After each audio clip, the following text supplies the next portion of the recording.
ये पहला मौका नहीं है कि पूर्वांचलियों को एक गाली की तरह इस्तेमाल करना।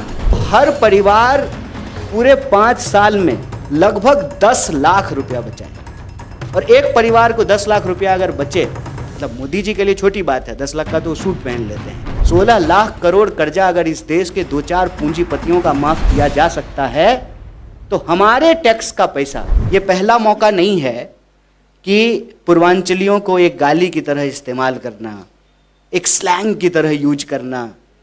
ये कोई पहला मौका नहीं है, हर चुनाव से पहले होता है और डिफरेंट पॉलिटिकल पार्टी के द्वारा ये किया जाता है। तो हम यही कहने के लिए आपके बीच में आए हैं कि जो हमारी पार्टी की विचारधारा है, किसी को भी कम करके नहीं देखना है। जब हम पूर्वांचल की बात कर रहे हैं, इसका ये मतलब नहीं है कि दिल्ली में रहने वाले जो दूसरे इलाके के लोग हैं, हम उनकी बात नहीं कर रहे हैं, हम उनकी भी बात कर रहे हैं।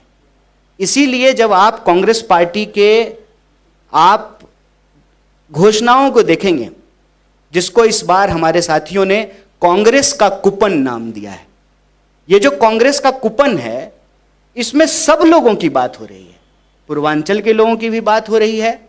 जैसा कि हमारे नेता अखिलेश जी ने कहा कि हम स्पेशल मिनिस्ट्री की मांग करते हैं और एक सब प्लान बनाएंगे।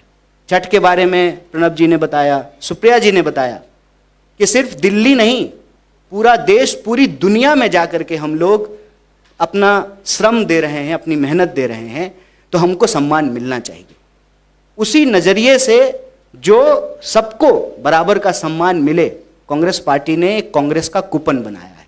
और जब आप इसको देखेंगे तो महिलाओं के लिए जो प्यारी दीदी योजना है, जो 300 यूनिट फ्री बिजली मिलेगा हर परिवार को, जो युवा उड़ान योजना है, जो महंगाई से मुक्ति के लिए 500 रुपये में सिलेंडर देने की बात है, और दिल्ली में रहने वाले हर व्यक्ति के लिए 25 लाख तक का इंश्योरेंस, हेल्थ इंश्योरेंस देने की घोषणा कांग्रेस पार्टी ने की है। हमारी सरकार दिल्ली में बनती है तो हर परिवार, अगर ये 5 योजना हर परिवार इसको सैंक्शन करती है, इसका लाभ उठाती है, इसको एक्सेस करती है, तो हर परिवार पूरे 5 साल में लगभग 10 लाख रुपया बचाएंगे। और एक परिवार को 10 लाख रुपया अगर बचे, मतलब मोदी जी के लिए छोटी बात है, 10 लाख का तो सूट पहन लेते हैं, लेकिन एक साधारण परिवार के लिए एक बहुत बड़ी बात है। 10 लाख में आज भी आप आउटर दिल्ली के कई इलाकों में 50 गज 100 गज जमीन खरीद सकते हैं, दिल्ली में अपने घर के सपने को पूरा कर सकते हैं, कार खरीद सकते हैं, बच्चे को इंजीनियरिंग में पढ़ा सकते हैं, MBA करा सकते हैं, जिनका 1 मंजिला मकान है वो 2 मंजिला मकान बना सकते हैं, जिसका 1 BHK है उसको 2 BHK कर सकते हैं। ये जो लाभ है, यह लाभ कांग्रेस पार्टी दिल्ली के तमाम लोगों को देना चाहती है। वो इसलिए कि देश हम सबका है। 16 लाख करोड़ कर्जा अगर इस देश के 2-4 पूंजीपतियों का माफ किया जा सकता है तो हमारे टैक्स का पैसा, लगभग 78,000 करोड़ दिल्ली का बजट था, उसमें से अगर आप 25% खर्च करें बजट का, तो ये सारी योजनाएं लागू की जा सकती है। दिल्ली चमकने का मतलब सिर्फ जो है प्रधानमंत्री जी के घर के आसपास नहीं चमकना चाहिए। दिल्ली चमकने का मतलब ये है कि नॉर्थ ईस्ट दिल्ली, पूर्वी दिल्ली, दक्षिणी दिल्ली, पश्चिमी दिल्ली, सेंट्रल दिल्ली की तरह ही चमके।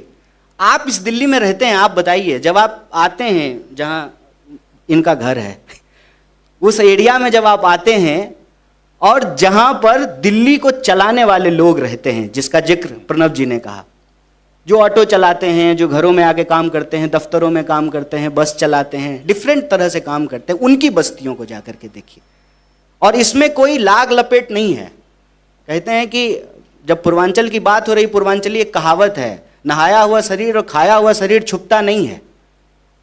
नहाया देह और खाया देह अगर नहीं छुपता है तो आज तो 10 साल में केजरीवाल जी की भी सरकार है, हो चुकी है 10 साल, और 15 साल शीला जी का भी सरकार था। तो मतलब प्रत्यक्षम किम प्रमाणम, सामने है कितना विकास कौन किए हैं। देखिए, परसेप्शन मेकिंग में हम कमजोर हो सकते हैं, प्रोपेगेंडा में हम कमजोर हो सकते हैं, लेकिन बुनियादी हकीकत यह है कि दिल्ली में बात पूर्वांचलियों की हो या किसी भी समुदाय वर्ग की हो, दिल्ली का सर्वांगीण विकास कांग्रेस पार्टी ने किया है।